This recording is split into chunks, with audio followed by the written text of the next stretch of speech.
నిర్మల్ జిల్లా సారంగపూర్ మండలం అడేపల్లి గ్రామంలో ప్రజల నమ్మకమే అమ్మగా వెలిసిన అడెమ్మ మహాపోచమ్మ తన కొత్త ఆలయంలో కొత్త రూపంలో కొలువుతీరింది. వేద పండితులు 5 రోజుల పాటు నిత్య హోమాలు, ప్రత్యేక పూజల అనంతరం వేకువజామున ప్రాణ ప్రతిష్టాపనోత్సవం నిర్వహించారు. ఉదయం 4 గంటలకు నిత్యనిధి, యంత్ర విగ్రహణ ప్రాణ ప్రతిష్ఠ, మహానివేదన, పూర్ణాహుతి, కుంభాభిషేకం, సహస్ర కలశాభిషేకం, ప్రథమ పూణ, హారతి, మంత్రపుష్పం తదితర పూజా కార్యక్రమాలు చేపట్టారు.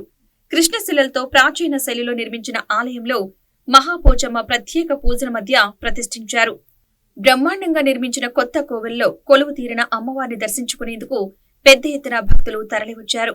ఆలయానికి వచ్చే భక్తులకు ఎలాంటి ఇబ్బందులు కలగకుండా ఆలయ కమిటీ ఆధ్వర్యంలో ప్రత్యేక బందోబస్తు చర్యలు చేపట్టారు.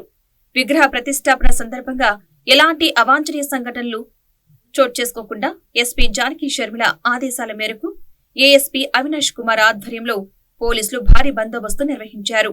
అనంతరం భక్తులకు మహా అన్నదాన కార్యక్రమం నిర్వహించారు.